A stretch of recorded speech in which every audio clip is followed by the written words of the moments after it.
Welcome back, everybody. This is QuestionMarc, And I'm Ame. and we are back with another Final Fantasy Commander tier list. This time, we're doing the Commander deck for Final Fantasy X. This one looks like this one's going to be shorter than the last two. By the Mm-hmm. way, thank you to all the people who have been watching our tier list videos. Thank you so much. Yeah! Love to see new people here. I think we have a massive boost in new subscribers of like one or something. Wow. That's a lot. At this rate, we might even make it to the triple. We might even make it through the triple digits. Ooh, yeah, one can only hope. And hey, look, I've been playing Magic the Gathering and Commander specifically for many, many years, so I kind of know what I'm talking about, but also these are first impressions on cards. So I think that I may have underestimated the, what was her name, Celis on the first one? Yes. Looking back at it and reading some of the comments, I think I agree that her discard and draw ability is a little better than I gave it credit for. And Tifa does actually work in a way that you can untap your creatures between combats as long as they're still large. Other than that, neither one of us has really played Final Fantasy X. No, I had some friends who were super into it. Mm-hmm. I've heard things about it here and there, but I'm not very familiar with these characters.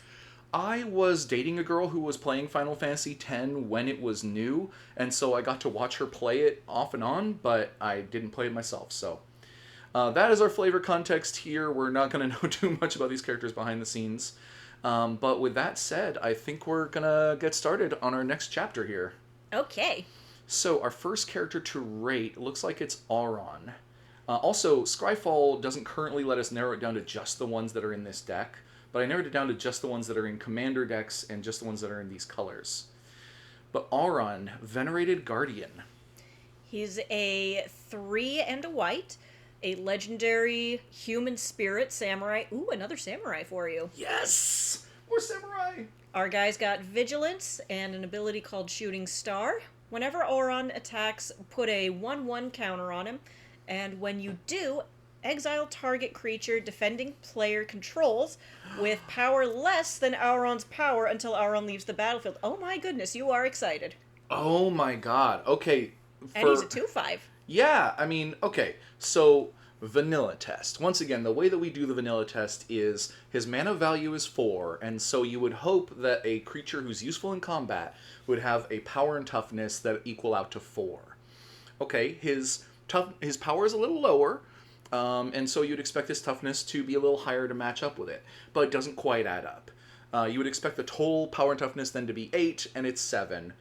So, that doesn't mean that this card sucks, even in combat specifically, but it means he needs to have abilities that make up for it.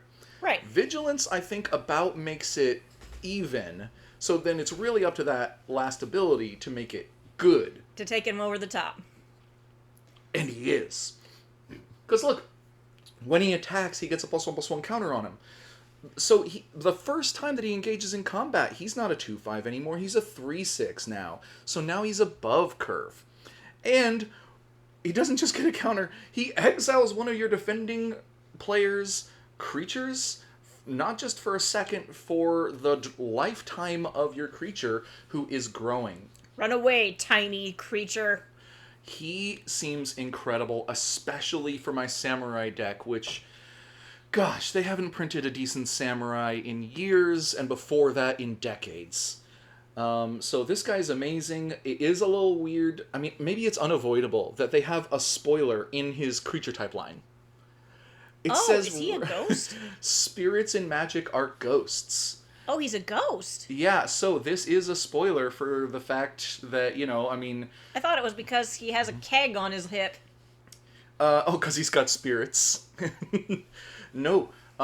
In fact, there's... hopefully I said there aren't keg. gonna be... I should have said growler. Oh, sure. So hopefully there aren't going to be too many spoilers like that. In fact, maybe I'll avoid getting into it any more than I already have, saying like... He's a human spirit because he has a growler on his hip. Yeah, oh yeah, that's totally why. Also, if I remember right, he has some kind of move in the game where he can like power up and then do massive damage to one target. And he also shows up early on in the game as like the kind of veteran like master who comes back to train your characters. So he is like many levels ahead of you when you first meet him, and he carries your party for a bit. So He's the bus. him just showing up and going, that thing deleted, uh, is really good. So okay, now for the tier list though, At the very least, cool, I think. I gotta say that I'm excited. Now, is he going to be the best commander? I mean, no, but he's still good as a commander, I think. Having a creature like this that will, like, grow and kill your opponent's creatures, really, really solid. He's going to be, like, especially good in a multicolor deck like my Samurai or something like that. But I'm still going to give him the buff here because he's a really good Samurai. Okay? Alright. That said, we're on to, what does that say? Gata and Luzu? Where are you? There you are. Gata I have and Luzu. no idea who these people are. Yeah, I don't either. So why don't you go ahead and read them? Okay, that's 2 and a white with flash. Ooh. And when Gata and Luzu enter, when you choose target creature you control. If damage would be dealt to that creature this turn, prevent that damage and put that many 1/1 counters on it. Oh. Oh, that is annoying. Oh, that is great. Honestly, there are so many times in the game of Magic where I wanted to have an instant that would do that, and this is a creature with flash that does this. Now, can it target Whoops, my itself? giant rooster is suddenly bigger. Yeah, or like, my Brash Taunter was a 1/1, and then surprise, now it's a 6/6. Or a Stuffy Doll gets gigantic, or I don't know. You know how you wanted that big thing with trample to just obliterate me? Well, guess what just got bigger? Oh, now that's a good thing to bring up, though, because Trample looks at the defending creature's toughness, assigns what would be lethal damage to it, and then tramples over for the rest. So even though this says prevent, some damage to that creature, if your blocking creature is like a 2/2, it will only prevent 2 damage, and the trample over will still happen. So you really want to block a creature without trample with this, ideally. It says prevent that damage and put that many 1/1 counters on it. So if Yeah. a 20 is coming for your 2, then wouldn't that just put 18 counters on it? No. If a 20 is coming for your 2 and it doesn't have trample, you'll end up putting 20 counters on your defending creature. If it does have trample, you'll put 2 counters on your defending creature and you'll take 18. Okay. Yeah, so the 20/20 will decide how much damage it's going to deal to the defending creature and how much damage it's dealing to you, and then however much it's dealing to the creature, it gets prevented. So it'll only prevent 2 there. So yeah, my advice, block creatures that don't have trample. Okay. And like a squirrel, a chump blocking squirrel or a rat or any little dinky thing like that. Now, here's the question. For extra lols. Oh yeah. You're like, surprise, I stopped your dinosaur with my little homunculus or something. Okay, so can it do this to itself? When it enters, you choose target creature you control. Yeah. In fact, it looks like it should be able to do that to itself. So you can drop it on the battlefield when it looks like you have no blockers, and then you can prevent a bunch of damage and make it a pretty good sized creature. So I guess, but it looks to me like they might be better served. That you might be better served using them as a Deus Ex Machina, using them as a, hey, you thought you were gonna take out my buddy here? Well, no. yeah, one way or another, the flash is the most important thing on this. That it needs to be a surprise. So should this be your commander? Heck no. It becomes the worst surprise ever. Yeah. Although I guess it has some merit as a threat. Oh yeah, they're like, hey, at any time. I could if do you this come at at any me. time, so y'all better be ready. That said, I think I want to put this one in cool, actually. The preventing all the damage and putting that many counters can be great, especially the more powerful your opponent is with a non-trampling creature. So, use your removal on tramplers, use this guy on your non-tramplers. And the buff is pretty big, the instant speed's great. I love a lot of things about that. That said, the next one is Kamari. Okay, we have our resident Catman. Kamari, Valiant Guardian. Also known as Johnny's emo brother. who's really into bondage. Oh, he does have like the straps thing going on. Uh huh. Why are you looking at me like that? Because what does the card do? Oh, sorry. Sorry, you were distracted a little bit, I guess. Yes. Anyway, that's Give two me a little mana. more art. That's 2 mana, a green and a blue, with Vigilance and something called Ronso Rage. At the beginning of combat on your turn, put a 1/1 counter on Kimari and tap target creature an opponent controls. Then you may have Kimari become a copy of that creature, except its name is Kimari Valiant Guardian and it has Vigilance this ability.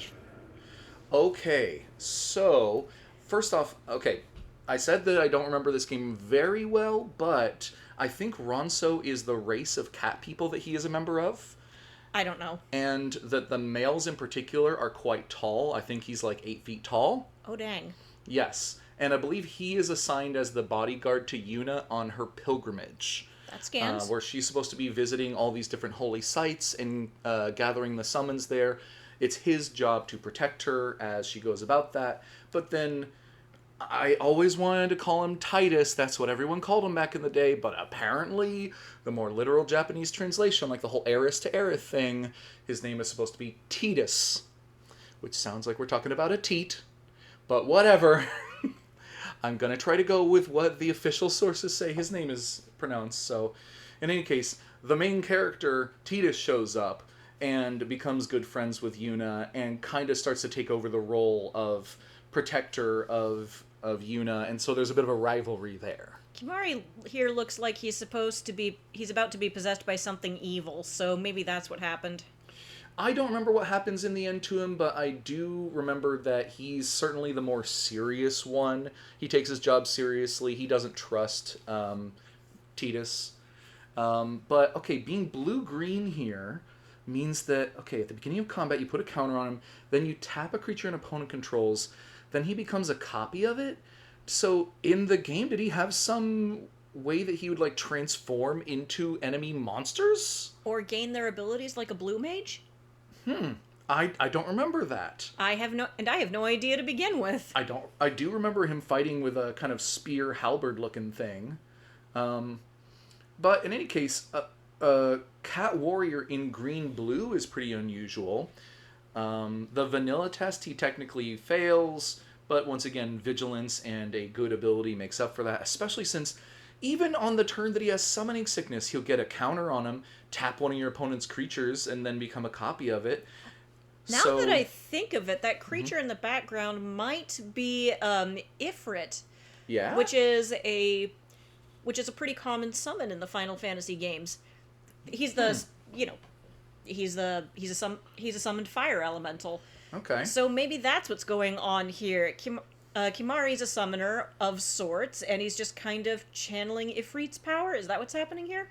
Or maybe that's supposed to be Titan because we've got more rocks going on here than fire. Well, I don't know. If you played Final Fantasy X, and probably a lot of people here have played Final Fantasy X, considering that's going to be in the title and everything, then feel free to let us know if there was a mechanic in the game where he, like, shapeshifts into monsters. I do know that, once again, Yuna's quest is going to be going to these sacred sites and capturing each of these sacred summons to use in some final battle to, like, send back the evil once again. And she's just never done it before. And I think she also has a competitor herself who's like a different summoner with a different squad helping her that we meet later. In any case, okay, how good is this as a magic card and as a commander? I think it's great. I think it's interesting. It's powerful. Even like I said, with the vanilla test, it passes it as soon as you've gotten to combat on the very first turn. Now it's a 4/4 vigilance. Tapping down one of your opponent's creatures every turn can be useful, especially when you're doing it in the middle of combat, so it can't block. You become a copy of it, so that could be some kind of like I don't know, like an Inferno Titan or a Grave Titan or something, an angel. And then the counters will add the counters will add on top of that. The vigilance adds on top of that. And then he can still be his normal self during blocking. This guy is incredible, and Yep, Simic is definitely cheering over this one. Oh yeah. Green creatures, especially like multicolor, including green, do tend to be just larger on average or grow, and this guy's kind of both.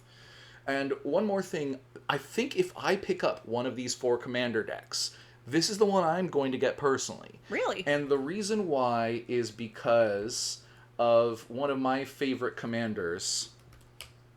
Oh, of course. Marcus Mutant Mayor is one of my favorite commanders.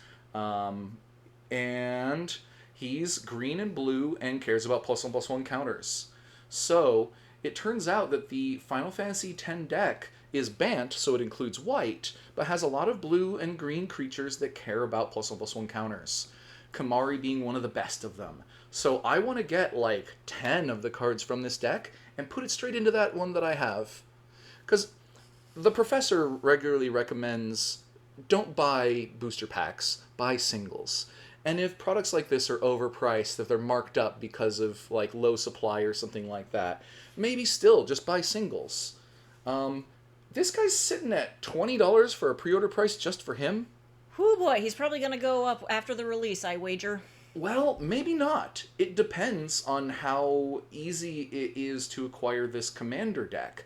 And I think that the Final Fantasy VII one is going to sell out to Kingdom Come and just go sky high. Oh yeah, that one's going to vanish the moment it hits the shelf. And usually, I believe, they ship them out in equal amounts, which means that the less popular commander decks, maybe 14, I don't know, maybe 10, are going to actually drop in price from what they're currently pre-ordering for. So I bet that $20 is not what this guy's going to land at. I bet he's going to drop quite a bit. He could still go up. Final Fantasy is one of the most popular video game franchises in the world, and it's not least of all because it's a long runner with many great games in it, so who knows where it's going to average out. And the hype for this Magic set is very high. One of the highest ever, certainly up there with Lord of the Rings, which was, I believe, the best-selling Magic product of all time. Which makes sense, because Lord of the Rings is such a freaking landmark in fantasy in general. Yeah. And I've said it multiple times, Final Fantasy and Magic the Gathering having a crossover makes perfect sense to me. These are both long-running series with elaborate lore and many universes and many different types of universes to explore, all these colorful characters. Yeah. And they both have heavy fantasy theming, and they both are turn-based games with a lot of elaborate details. What I'm saying is there's connective tissue here, so it makes sense for them to have a crossover. And I think it's been translating quite well so far. Absolutely. I think the designers knocked it out of the park. They did the best that they could with almost everything that I've seen here. I'm really impressed. And I'm not the kind of person who is 100% always pro Wizards of the Coast and Hasbro and all the decisions that they make, and they can do no wrong or anything like that. But this is a peanut butter and jelly product, and everyone has done their best. So I think the only thing that might disappoint some people is some of the less popular Final Fantasy games may not have enough representation in the main set. Oh, yeah. They're That's mainly, unfortunate. They did say that they were focusing on just the main games in the series, but that still gives me hope that my homeboy Mont Blanc is going to show up, because he's in Final Fantasy XII, and you could treat him as a representative of Final Fantasy Tactics, or at the very least, Final Fantasy Tactics Advance. Yeah. So I'm Hey, fingers cross crossed. your fingers. Still cross your fingers. The full Crossing set my fingers for my homeboy is Mont still- Blanc. Yeah, the full set is still at least a week away from being spoiled at the time of recording. By the way, in case you didn't catch it, I did decide that Kamari is exciting. He's going way up there. Lord Jiskel Guado. All right, that's a 1 and a white with flying. At the beginning of each end step, if you put a counter on a creature this turn, investigate.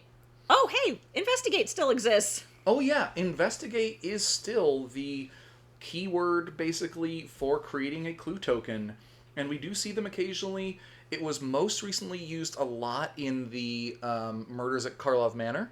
I thought that was where it was invented. No, it was invented okay. in Shadows over Innistrad. Oh. And that was back in like 2014 or something like that. That was when Emrakul was invading Innistrad, and it was a very sneaky time, very mysterious time. I do not know what that first place is, but we can argue about it later. Listen to me very carefully, for I shall tell you the truth about my son, Seymour. Hey, Oh, he's Seymour's dad. isn't Seymour the bad guy in this game?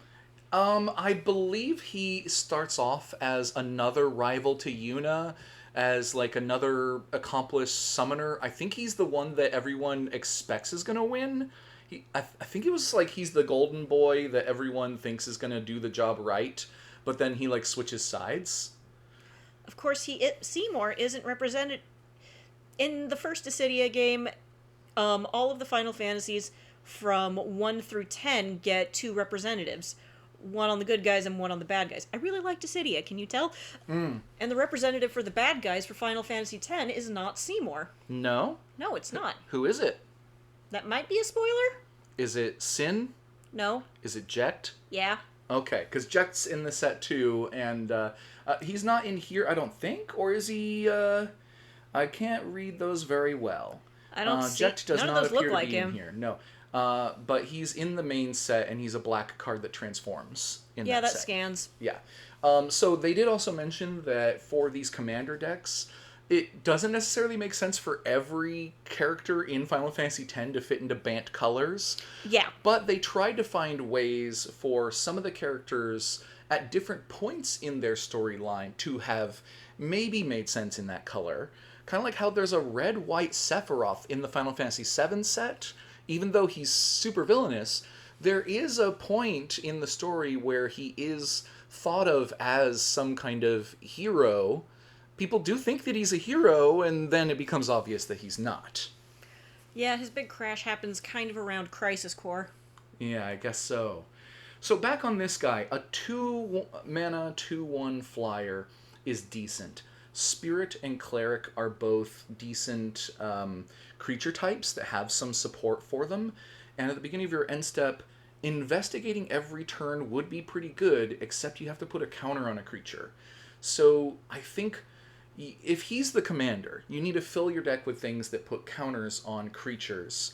And then you also want to synergize with the investigate, and that might pull you in two directions that don't work together very well. Not peanut butter and jelly, not peanut butter and chocolate, you know. Maybe like peanut butter and cheese. Yeah. People yeah, claim that's that good. it's delicious, but I there mean, is still something. People claim that it's delicious, and I guess I kind of believe them, but something about it just feels inherently heinous. And when I say that's good, I mean that's a good comparison here to what we're talking about. I don't think that these mechanics work together particularly well, and for some people that could be fun to brainstorm as a challenge, but in mono white and a creature that's not that powerful on the face of it, I don't think it's going to be that rewarding. In the 99 of a Spirit or a Cleric deck, this guy seems fine, especially if your commander puts a counter on a creature somehow. So, Questionable? I think I want to put him in questionable. I'm hesitant. He's almost in the cool. He's either at the top of questionable or bottom of cool, something like that. I think I still got to put him in questionable, actually, because requiring having a counter is a drawback, and investigating still requires you to pay 2 mana for every card you draw. But it is kind of card drawing white, so I don't know. If he was a 2/2, then that would probably be enough to bump him up. Now, enough about tutus, and let's move on to Lulu.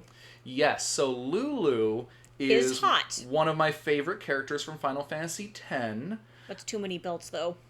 Oh, that's the point. It's so many belts. It's so many belts. Like, this is somebody said too many belts, and then somebody She's like, else nonsense. and then somebody else said bet. Oh, you think that's too many belts? I'm gonna just do more belts now, just to spite you. So, Lulu Stern Guardian. All right, that's a 2-mana, and a blue. Where whenever what is wrong with me? Whenever an opponent attacks you, choose target creature attacking you. Put a stun counter on that creature. All right.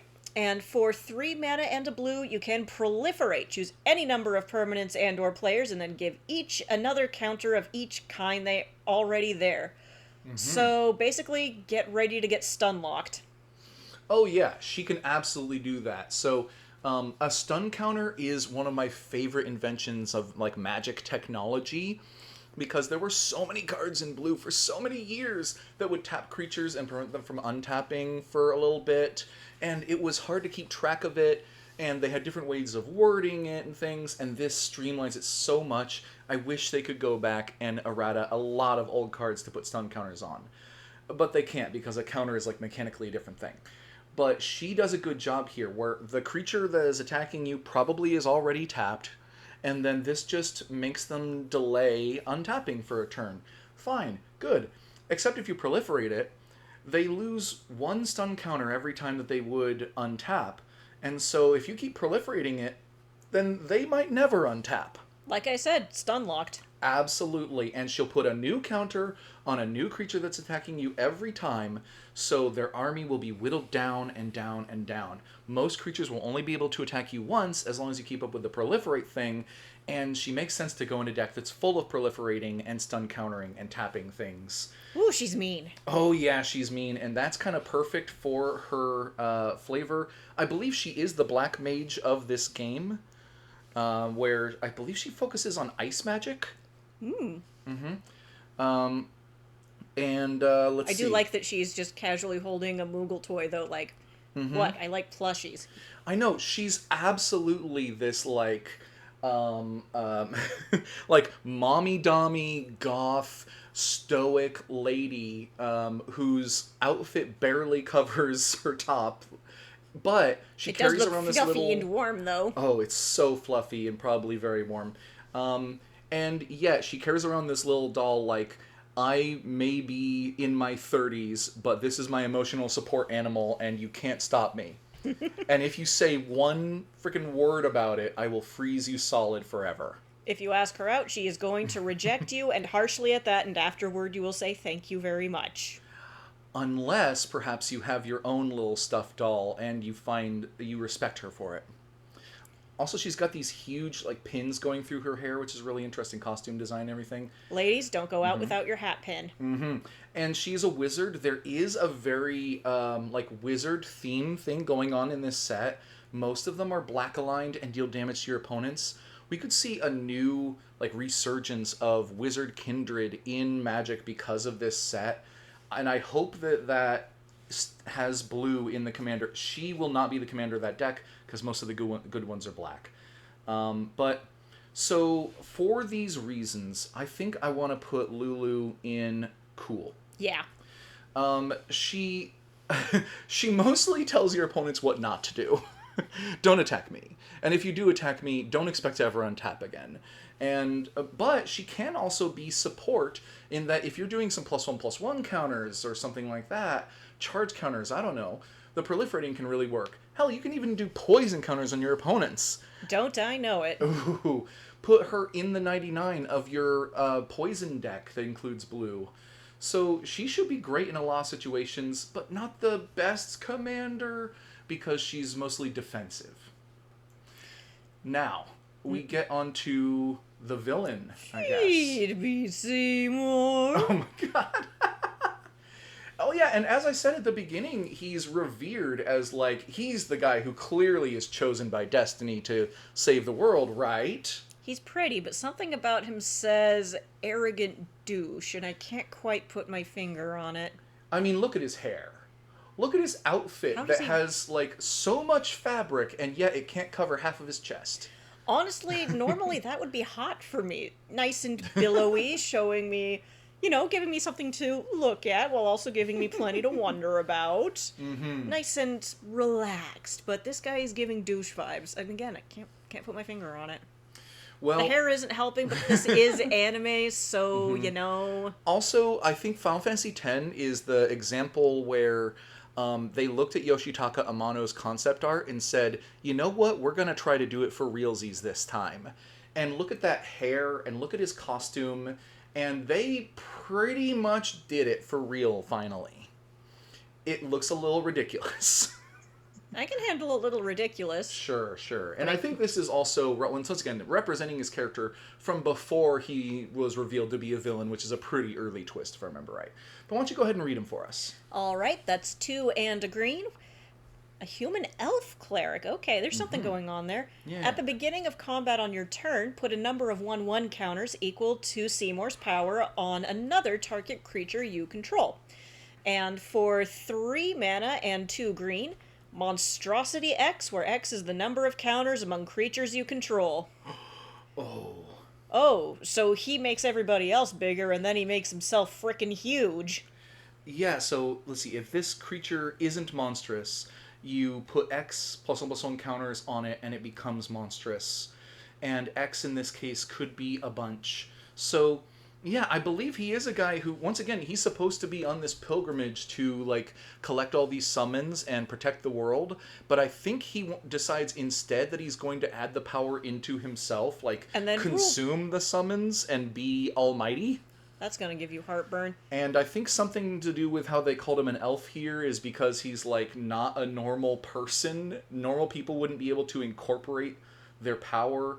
I may be reading between the lines too much here, so Final Fantasy X players correct me, but mechanically. And let us know if you'd like us. And let us know if you'd like us to play Final Fantasy X. We do play video games on this channel sometimes too. Yeah, it's mostly what we've done the last couple of years, but my two biggest passions are video games and Magic the Gathering, and so this channel does both. And we're going to get more video game videos out soon. We're recording them all the time. Oh yes, I'll be able to play I'll be able to play more PS2 games once I get my poor little machine repaired, and I won't be able to do that until I get a job. And personally, Final Fantasy X is probably the game I would most be interested in going back and playing out of the Final Fantasy franchise. In part because I have enough of a kind of teaser of what the game is like. I like the strictly turn-based combat, honestly. I like being able to sit down my controller, go to the bathroom, and come back, and think about what I'm going to do next. I do like being able to ponder myself, although I think I'd like to go back to... I'd like to take another crack at Tactics. In fact, I want you to play Tactics at some point. Okay. Well, also they've done HD remasters of 10 and many of the others, so I'll have a chance. But to focus back on the magic card as a magic card again for a minute here. So 3 mana 1/3 fails the vanilla test, so this creature seems a little weak on the surface, especially for green. But then... He looks like he grows on his own, but he doesn't. He puts counters on other creatures, which should be good in the Marcus Mutant Mayor deck that I was talking about. Uh-oh. So yeah, you better believe I want to put him in there, or at least try him out. But he buffs your other creatures instead of himself. It's the selfless thing that a hero and a support character might do. Until... Today for you, tomorrow for me. Yep, until he goes monstrous, where if you've distributed among your various abilities and creatures, like, I don't know, 6 counters so far. It's not even that late in the game. It's turn 5. You pay the 5 mana, you Monstrosity 6 him, you put 6 counters on him, and also, it does say, let's see, at the beginning of combat, put a number of counters equal to his power on another creature you control. So after you Monstrosity him, he still does his first ability, but supercharged. He gives power, and he gets power, and then he gives more power, and then he gets more power, and it's horrifying. Now, you can only Monstrosity once, but you should... Honestly, as long as it's at least 5, I would say, it's going to be super worth it. Heck, even 4 might be enough, considering the same turn. You can turn around and put, like, 6 counters on one of your other creatures, and it only costs 3 to get out. Now, as a commander himself, I don't think he's particularly interesting.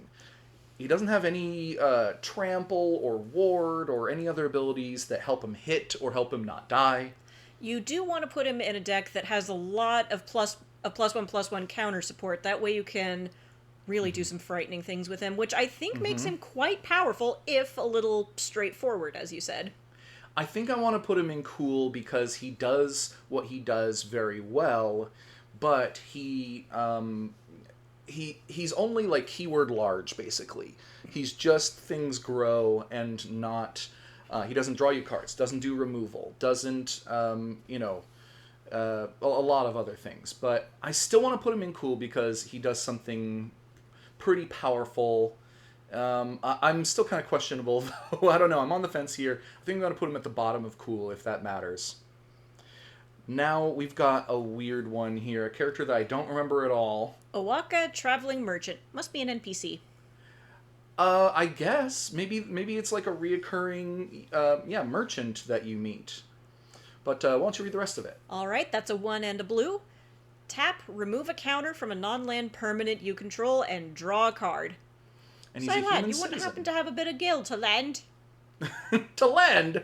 Hey now. So yeah, I don't remember this character, which is awkward by the way, because I would look at that name and think to pronounce it like Owaka. That's what I said. Yeah, pretty much. Except what's this character's name? Waka. So why would you make a character named Owaka and a character named Waka in the same game? I don't know. It was made in Japanese and translated in English, and then I don't know. I mean, George R.R. Martin wrote a character into A Song of Ice and Fire. He wrote Osha and Asha. And especially with a British accent, you kind of pronounce those the same. They're just Osha and Asha. And for the TV show, they changed one of their names to make it more distinct between the two of them. And now I can't remember which, because it's been a few years since I was big into that fandom. Okay. But Tangents aside. regardless of all that, as a Magic card, I can't wait to put this in my Marcus deck, because turning a counter into drawing a card at instant speed repeatedly seems really good in a deck that can consistently make those counters. For me, though, it's looking like it would be better in the 99 than as a commander. Oh, 100%. So, let's see. There's not a lot to him, He's not going to be good in combat. Okay, here's the thing. I don't have as many good things to say about him, and yet I'm really torn between which ones... I'd put him in questionable because, again, better in the 99. Yeah, better in the 99, and there isn't a whole lot going on. And also blue is the color that is good at drawing cards already. So this isn't really anything exciting. Yeah, and whereas Maester Seymour, sure, green is the color at being large already, but he will take existing large creatures and make them more large. Like, he synergizes with a lot of the large stuff, whereas this, you could definitely find creatures that do better than him to put as your commander, but in the 99, in a counter deck, he's great. So I like both of these similarly. It's really kind of right in the line, but that's where I'm going to have them fall. And next up is Riku. Yeah, who is a lot of players' waifus. There are a number of waifus in this game, by the way. Riku is definitely one of the top tier. I have a friend who once took Riku as a nickname. You know who you are if you're out there. Oh, okay. Well, can't blame you too much, especially there's another, there's another Riku card out there that I feel like I have to show in that context. I think it's just the in-set version of Riku. No? Okay, I'll find it sometime later then. But let's go ahead and read this card for now. Riku, Resourceful Guardian. Thief class, if I recall correctly. 2 mana and blue. A human artificer. Okay. Whenever you put one or more counters on a creature, until end of turn, that creature can't be blocked by creatures your opponents control. Yes. And there's that steal ability for 1 and a tap. Move a counter from target creature an opponent controls onto target creature you control. Activate only as a sorcery. Hey, I've got just the thing! Yes. Excellent. So, she was not only in Final Fantasy X, but also in 10-2, along with Yuna. And they had another character that was introduced for that game as the third counterpart. I don't remember what her name was. Something edgy, like Blade, or something like that. Oh, I thought it was Lulu. No, Lulu was not in that. Lulu could not dance more than, like, swaying her hips a little bit or something. She's too stern for that. And these three girls danced the heck out of 10-2. But, Now I'm curious. Yeah. And we already know, though, that there isn't going to be 10-2 representation, just like there's not going to be Tactics, and there's not going to be Dissidia, if there was anything original in Dissidia. There's not going to be any of the spin-offs. No Crystal Chronicles. I like how that guard in the background has an exclamation mark over his head. Yeah, like it's Metal Gear Solid or something. Ring! But, it's interesting that they went with Artificer here, because she definitely could have been Rogue. I believe that she is on the hunt for rare artifacts, but she frequently steals them. So, I don't know the details there, but It appears she's stolen a bunch of healing potions. Oh, maybe that's what it is. Okay, you know what? Maybe I can find the thing I was referring to by looking here. Good. Oh, midriff. Thank you. Okay. But Riku. Okay. That's more what I was thinking of. That's how she's introduced first to players. What is that outfit? Girl. That is her, like, pirate outfit. It's giving it is giving casual Samus Aran, and not in a good way. It's giving, like, I don't know, like some arena football or something, some kind of indoor high impact sport. Either way, I kind of like it. I Speak for yourself. This moment, this is one of the reasons I want to play Final Fantasy X. Maybe that's saying too much about me. So, anyway, that's how you first meet the character, and then this is more like when she's on your party instead of the other way around. Okay, I think she, this like, looks more reasonable. Yeah, this is her, like, everyday outfit. She's our designated kooky character TM in this game, from what I understand. Oh, yeah, honestly, she seems like a carbon copy of Yuffie. Jeez, I hope at least she puts the materia back in the right place. Well, now then, as a magic card, 3 mana, 2/3, but can make your creatures unblockable if a counter was put on them this turn.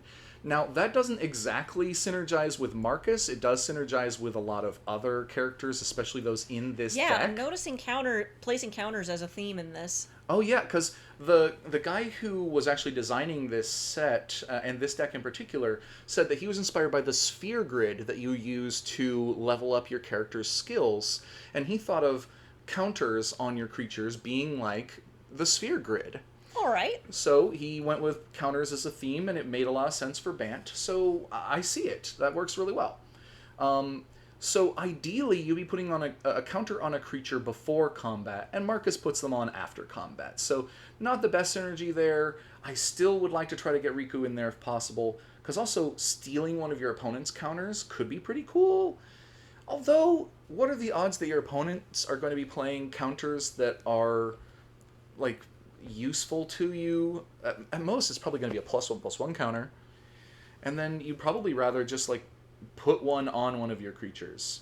Like the thief ability in like the stealing ability in Final Fantasy, it's more of an incidental, I wager. Mm-hmm. Like, you can try it, but, you're probably not always going to get something great. And once again, after you've put a counter on a creature and it's been unblockable that turn, it doesn't continue to benefit them in any way. So I actually am a little bit lower on this, on Riku here. I'm going to put her in questionable. Yeah, okay. Because she can do evasion, but only when you put a counter on a creature. And built in, she can only do that by stealing counters from your opponent's creatures, which you can't rely on. So it's going to be hard to synergize with her as your commander. But if your commander already puts counters on creatures before combat, then that's going to be really good. So she'll be better in the 99. All right, so, who's next? Next we have Shalinda, I think is what that said. Let me find her here. Shalinda. I think this is like Yuna's rival, like her high school kind of rival. Like, she's the bratty girl that Yuna's like the nice girl, and they're both going on their pilgrimage, and she's the one who think people are rooting for first. Does she have an Xbox logo right there? It looks kind of like an Xbox logo. It does a little bit, but I think if we got a closer look, it wouldn't look like that. Oh, and Yevon, if I remember right, is like the religion. So why don't we go ahead and read the card? All right, that's a green and a white with lifelink. And whenever another creature you control enters, put a 1/1 counter on that creature if its power is less than Shalinda's power. Otherwise, put a 1/1 counter on Shalinda.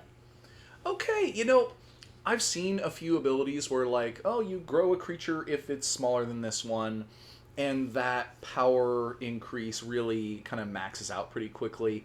So it's got diminishing returns. But I do like that if a creature shows up that is bigger or even equal to Shalinda, then Shalinda grows. And being a lifelinker, that's pretty great.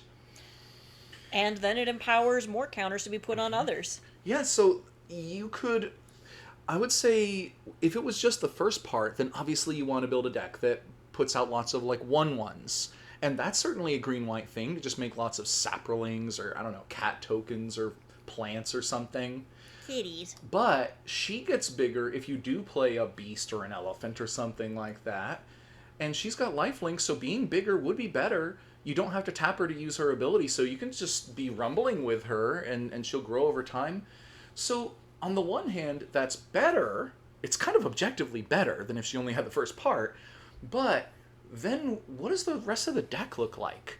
Do you play small creatures? Do you play big creatures? Probably both. Yeah. Yeah, so then that means that it kind of doesn't give you a direction to build in. That she will kind of be good It means she's either flexible. way. Yes, but it means I feel like it doesn't instruct you on a particular kind of deck to build. So you're kind of just playing like green-white good stuff with creatures. So that's the only thing that's keeping her from going into cool for me. I think that she is solid. I think she should go into. I think You she think should she go. should go into cool? Yeah. Okay. There isn't really anything particularly wrong with this design. The only thing you seem to not be liking about it is that it doesn't lend to a particular strategy, but as I was saying, this means that she's flexible, that you can get away with a lot, and that there's variety within her sphere. You know what? I think I will find a deck with her as the commander to be boring.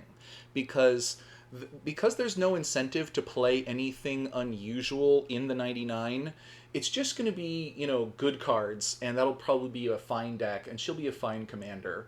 But that's not exciting to me.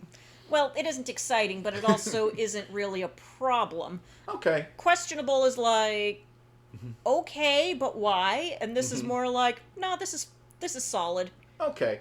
You've talked me into it. I think I'll go with her being there. My opinions stand, but she's not bad by any means. So next, though, we have Sin.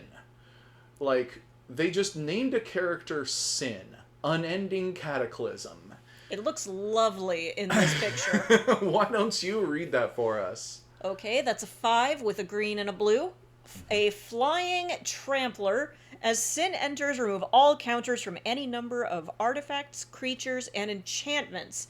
Sin enters with X 1/1 counters on it, where X is twice the number of counters removed this way. Jesus. When Sin dies, put its counters on target creature you control, then shuffle this card into its owner's library. Oh my god. Okay. So, That's that's a high cost, so I love that it's a Leviathan. yes. I have a sea monster deck, and there are, I think, 0 Leviathans in it, even though I have like 5 or 6 cards that say, if you have this, or a Leviathan, do the thing. Because most of Leviathans are old, and so overcosted and underpowered. They're like 7 mana 6/6s that like die if you don't control an island. Whereas this guy, let's see, 7 mana for a 5/5 flying trample. Okay, but then you remove all the counters from anything that you want, yours and your opponent's, pretty much, Yep. and it gets twice that many counters? So this thing, if it's a 5/5 when it enters, you're doing it wrong. Obviously, you're doing it wrong. You're putting a bunch of cards with counters on it in the 99 of this deck, and if your opponent's doing anything similar, then you are eating today. You're eating so good. In fact, here's what I think is going to be a little bit of a problem, potentially. More of a social problem with playing Commander. If he's in your 99, your opponent is not going to want to play a deck that features counters heavily. It may influence what your opponents want to play. And so we've gone through phases in Commander where we would keep what Commander we're playing secret and then reveal them. So that we can't metagame against each other. Because you could have a commander that says, like, your opponent's cards get exiled from the graveyard all the time, and then your opponent's deck is a graveyard deck. And that sucks. That does suck. I prefer keeping it face up so we can at least kind of navigate turn 0 without it being, I don't know, a chess match between 2 world leaders. I don't know. Yeah, well, I mean, the opposite is also true, that if your opponent chooses the graveyard deck and they have their commander face up while you're still choosing, and you choose the anti-graveyard deck, then that's a shitty thing for you to do. Presumably, though, you would be showing that you have the graveyard destroyer, being like, hey, y'all good with this? We good with this? Yeah, so I think that one of the one of the best Communication goes things... both ways, of course. Exactly. One of the best things about the Rule Zero conversation, how it is usually and definitely should be handled in modern Commander, is that you and your opponents have a brief discussion about, what decks you're interested in playing, and that you should, as a table, avoid having decks that completely negate another one at the table. Right. I mean, if the game doesn't have some kind of dynamic to it, then it isn't really that fun, is it? No one likes the game being decided the moment everyone sits down. Yeah. Like, if I have a deck that... The excitement is in the journey of it. Exactly. In the winning of it, yes, but also in working for it. So my suggestion is you can play the Graveyard Hate deck as long as you okay it with your opponents that, like, hey, none of you guys have a deck that is entirely based on the graveyard, is it? Because if you do, you're going to have a bad time, and I'm probably going to have a bad time because you're having a bad time. But if you don't, if maybe you just have a little bit of graveyard synergies, then I think we're fine. Like Anafenza is an anti-graveyard commander. The real metagame is getting people to keep playing with you. Yeah, actually, keep that in mind. Anyone who plays Commander, my advice is that the number one goal is not necessarily to win that particular game. It should always be in mind. You should always be trying. But the number one goal is to keep having people to play Magic with. And that could apply to anything in general, really. Sure. Keep the games, the real metagame is to keep the games going, and the real final boss is scheduling conflicts. Mm-hmm.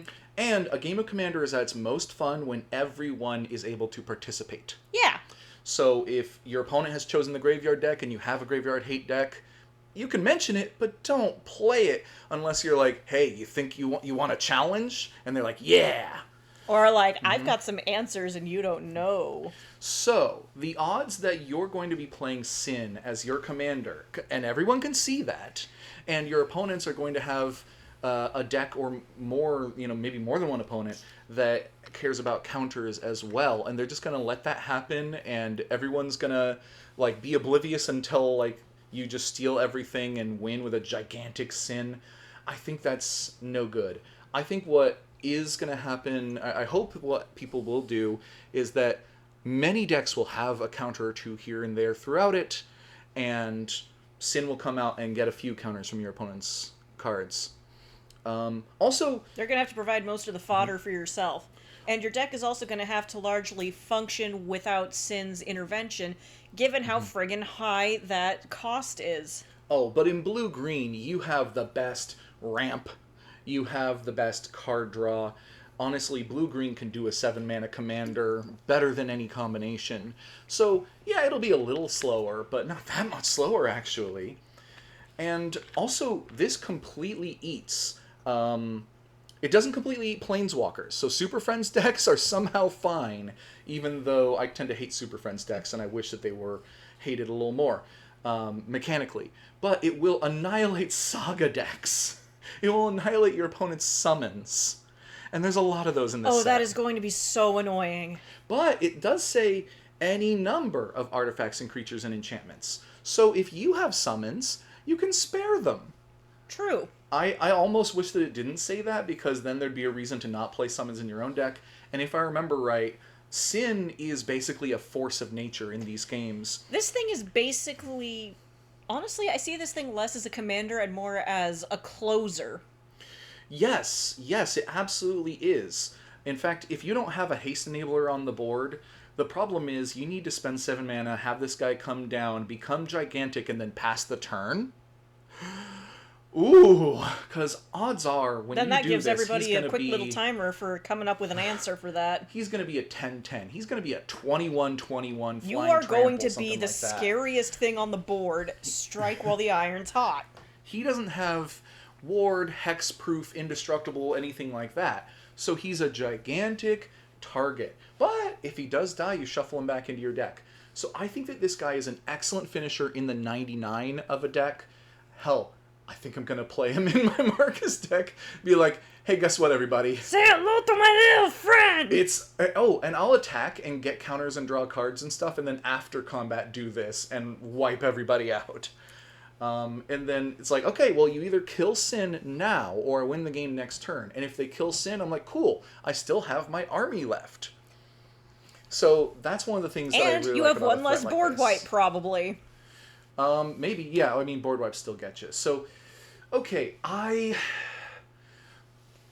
think that this guy's cool. Is he exciting? Well, we have spent Uh, an awful lot of time yapping about him. Yes, I mean, you know what? It's hard to argue that he's not exciting, except well, part of what I was talking about though was how you probably maybe don't want to have him as a commander, or there are situations where if you have him as a commander, people will be like, "Oh, well, then I shouldn't play this thing," and that can cause some bickering that might not be fun, because it does hurt your opponents in a really powerful way. Let's knock him down to cool then. I do want to knock him down to cool. I want to say he's very cool. He's like one of the most exciting cool ones, but I do try to keep in mind the metagame aspects of commanders because I've been playing this game a long time, and I don't want to encourage people to play a commander that are going to cause like bickering before the game even begins and stuff. Yeah, you save that for afterward when you're getting donuts. Sure. So next, we finally have our hero Titus. It still doesn't feel good in my mouth. I kind of liked it better when I thought his name was Titus, because I knew that he's a mutant fishman who plays underwater volleyball, and I thought that, Titus, Oh yeah, like the tide. like the tide. That makes so much more sense. And his sword has like some watery kind of patterns in it. His dad's It's a kinda fisherman, reminiscent of I think. Leviathan. I don't know about that. I don't know. My dad's a fisherman. I don't know. I don't know if his is. I don't know. Jet reminds me of a fisherman. I know that he like washes up on the shore of an Oh, it's island. because his sword is a big hook. Oh yeah.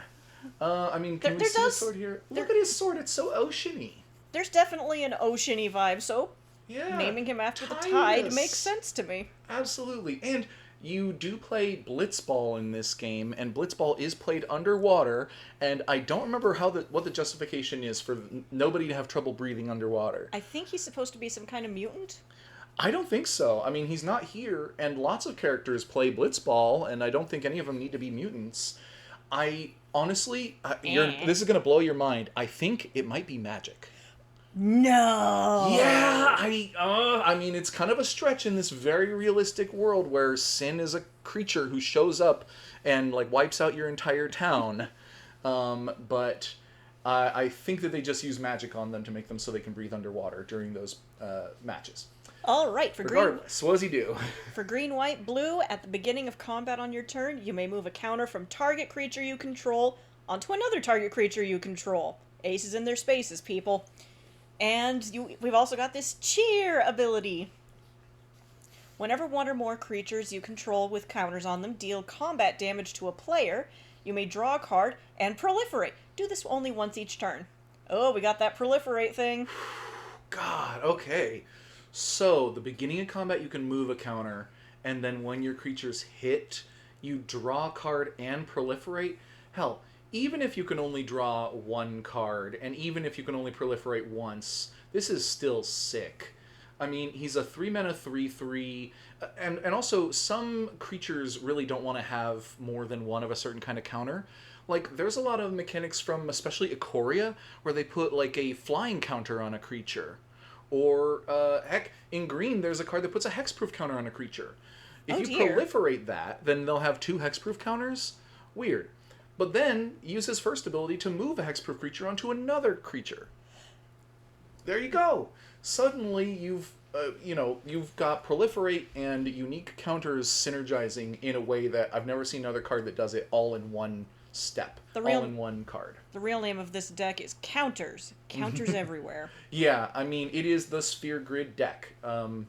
And I think they did a great job. I think that this commander is amazing. Whenever one or more creatures you control with counters on them deal combat damage to a player, you may draw a card and proliferate. Okay, do this only once each turn. So yeah. Usually when an ability is worded this way, one or more, it means that if you hit your opponent with 10 creatures, you still trigger it once. But to a player, usually means if you hit multiple players, it'll trigger multiple times. That's still true, except you can only actually do the second action once each turn. So once you've drawn your first card and proliferated your first time, you can't do it the second and third time, even though the ability triggered. I think one or more is just to emphasize that it doesn't matter how many you hit, you only get to do this once. And honestly, proliferating once a turn is already great. Drawing a card once a turn is good. Moving and counter once per turn is good. Doing all three of those on a 3-mana 3/3 is an excellent thing for your commander to do. I think he is exciting. I think he's very good. Just as well, he's the commander of this deck. Absolutely. So the next guy in our list here was that Trommel? Trommel. Seymour's butler? Oh, poor guy. Seymour's too much of a ponce to have this guy for a butler. This guy, you know this guy's cool, right?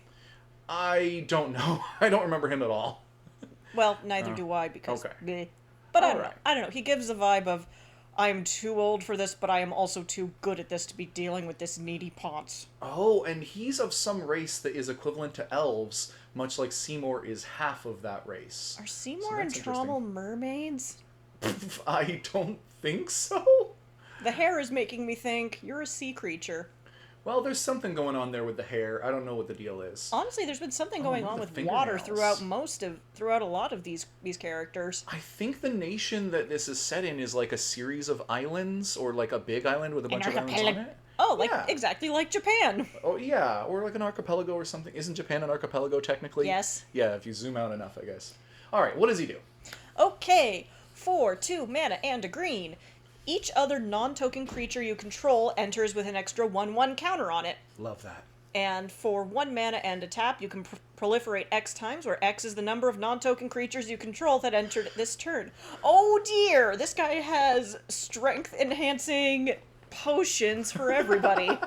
Yes, he's handing out steroids and then handing out double steroids. I got Don't relax, I got plenty for everyone. You know what? The first hit is free. He's an apothecary.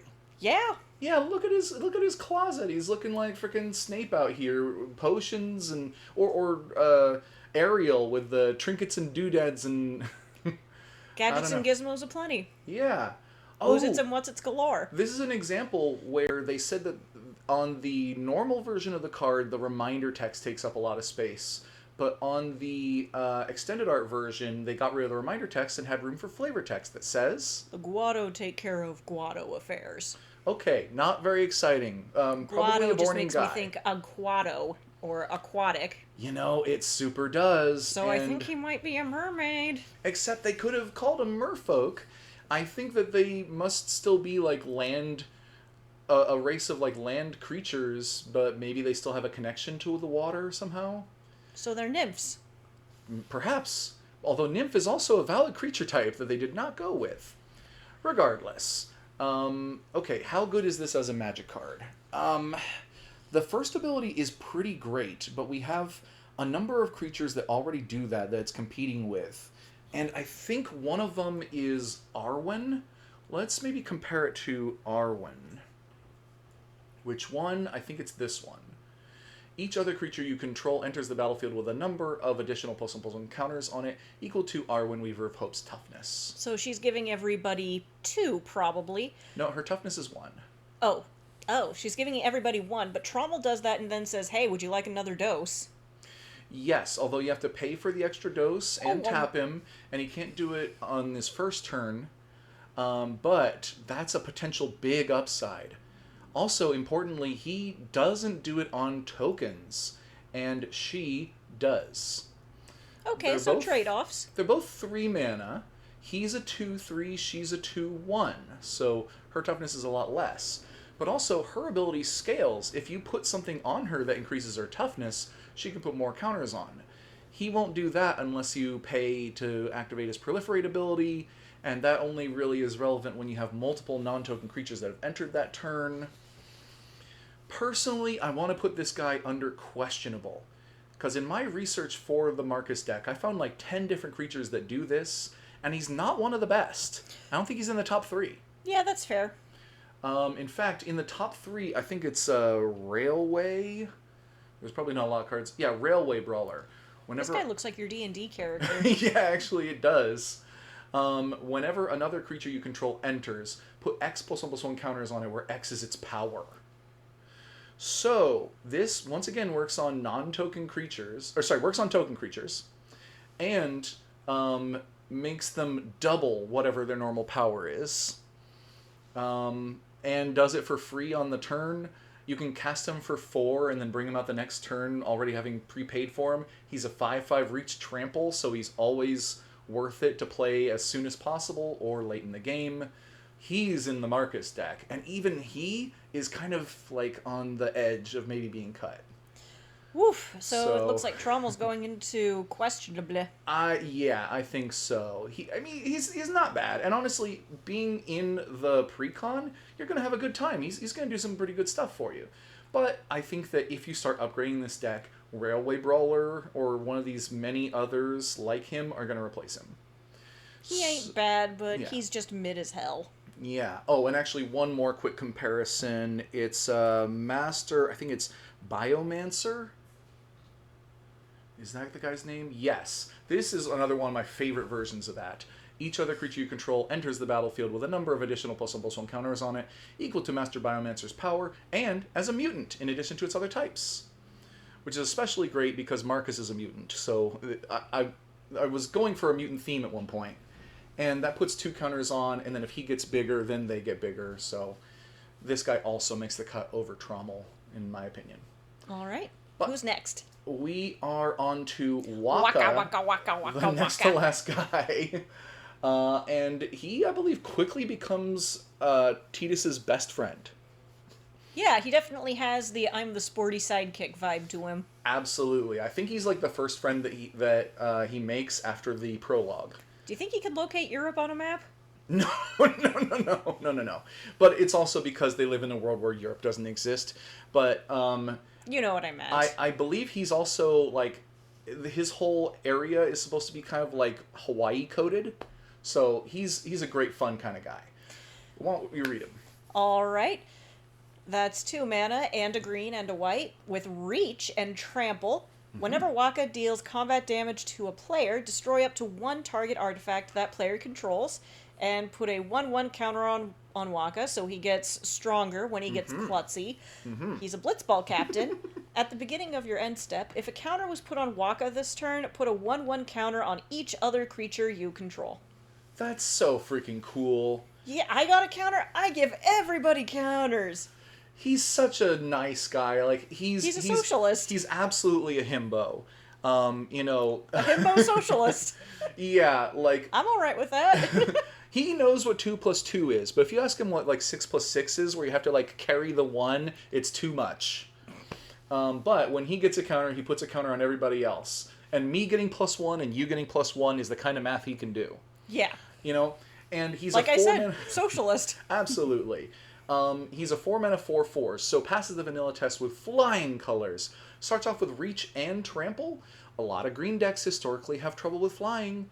And somebody pointed out that in Final Fantasy X, he is your only character who can attack flying creatures in the first part of the game. So you keep him on your party maybe longer than you should because he's not the greatest, but just because he can hit the flyers reliably. So reach, perfect here. Trample, excellent on a creature who grows. He also blows up artifacts that your opponents control when you hit them, which I believe is a reference to the people of his island live a simpler life, that they aren't building like robots and other high-tech machinery like the people on the mainland are. He hates high-tech machinery. Phone bad! Exactly, very much phone bad.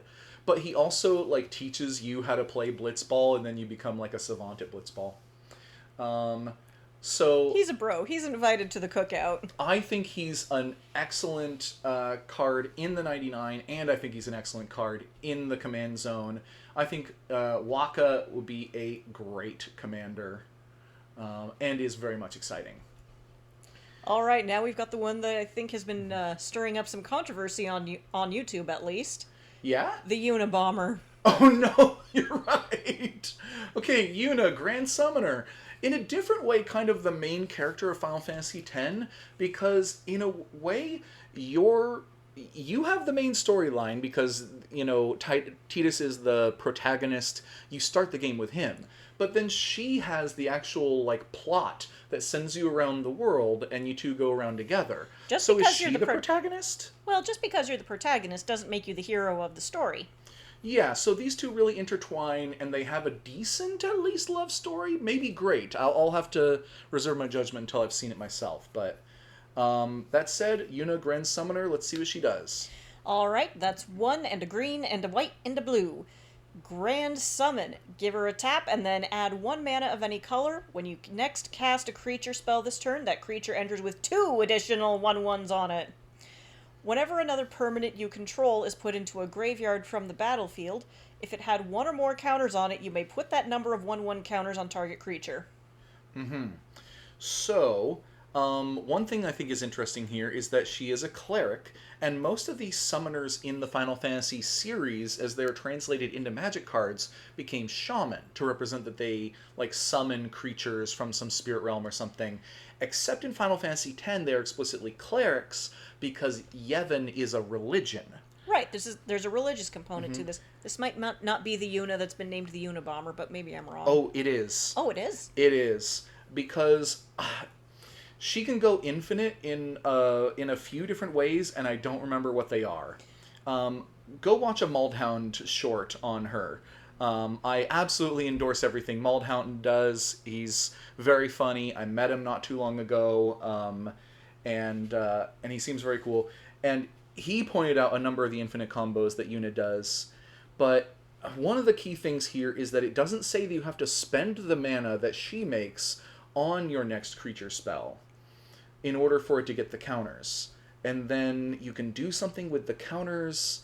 Gosh, I don't know how the infinite combo works. I know there's more than one. Yeah, I forget if it's like it combos with persist, or it combos with like creatures that you can remove counters to do a thing. Shoot, I feel like it's hard to judge without that. But okay, just taking for granted the fact that she can go infinite with a couple of things, at least a few cards. I think that she's still good in the 99. Just in a +1/+1 counter deck, she will protect your creatures that die to bring them back. She is your white mage in a +1/+1 counter deck. And she makes some mana. So in the 99 of a deck like Titus's, she seems great.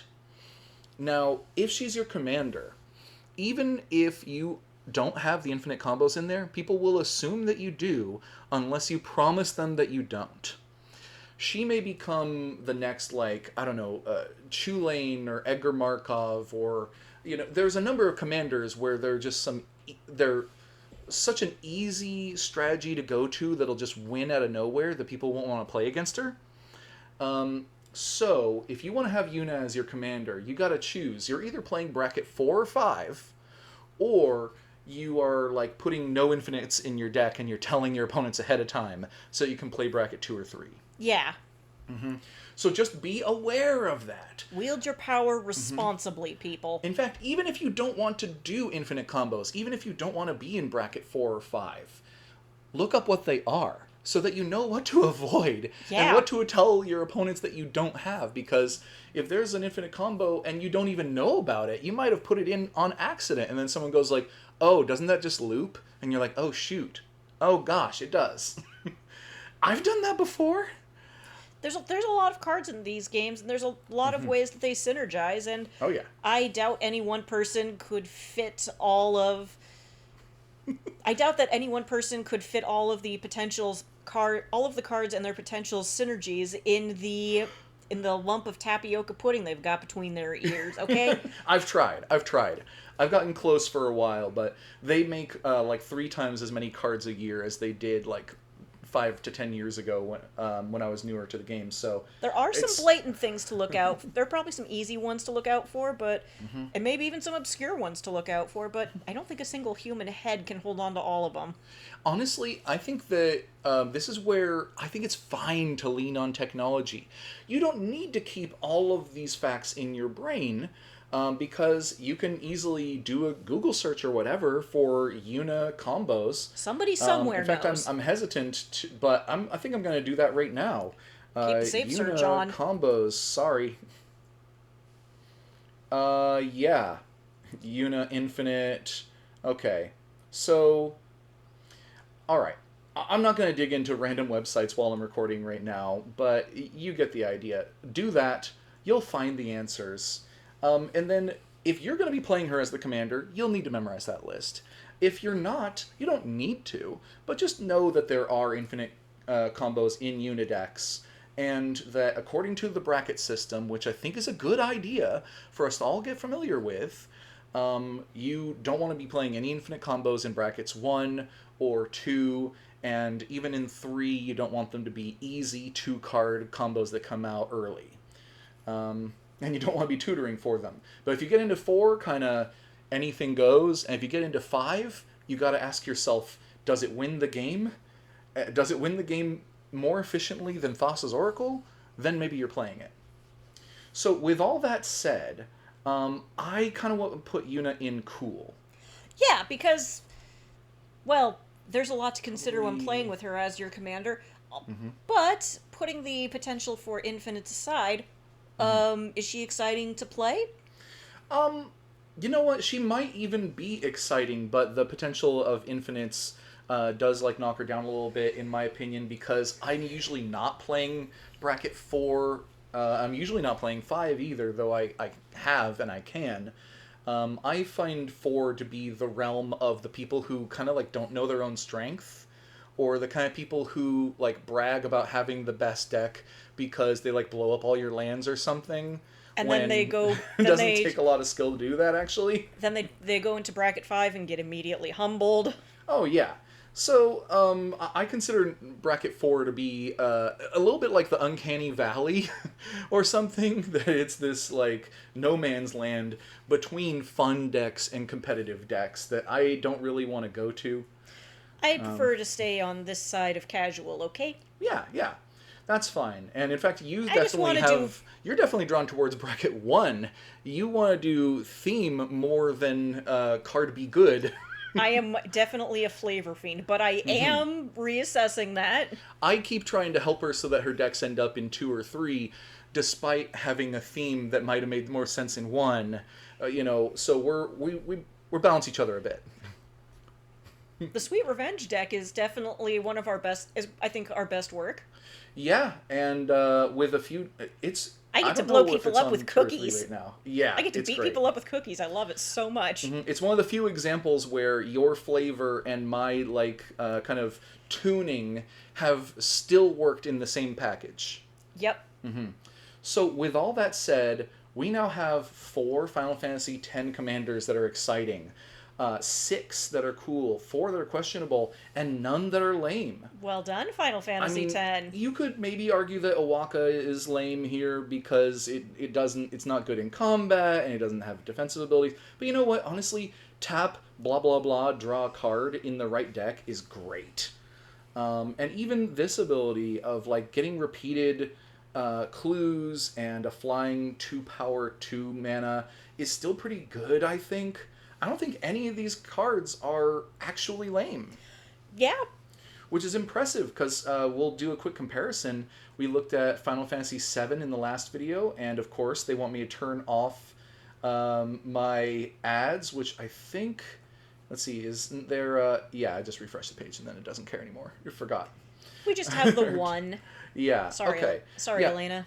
Yeah, she was kind of on the lame side, but, so once again, most of these characters are very high up here, and probably this is going to do the same thing. No, we're fine. We have a couple more lame ones, but honestly... But there's more in general, so it kind of makes sense that there'd be more. I watched a video where the deck designer said that there are more playable characters in Final Fantasy VI than in any Final Fantasy game, and he took it as a priority to include literally all of them in this commander deck.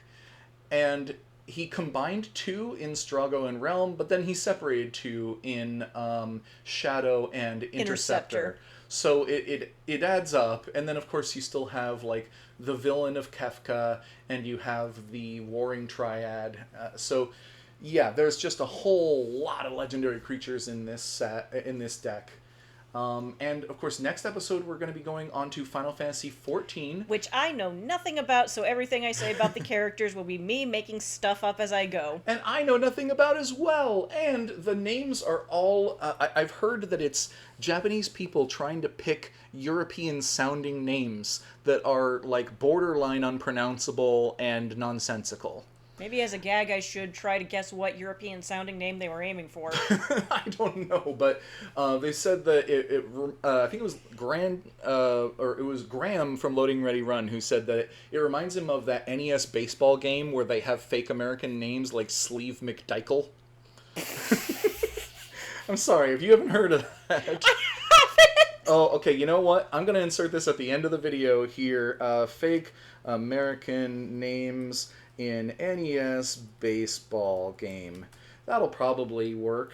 Yes. Sleeve McDykel? Okay, hold on. Yeah. Okay. Yeah, on fighting some baseball. Sweemy? Mm-hmm. Okay, go ahead.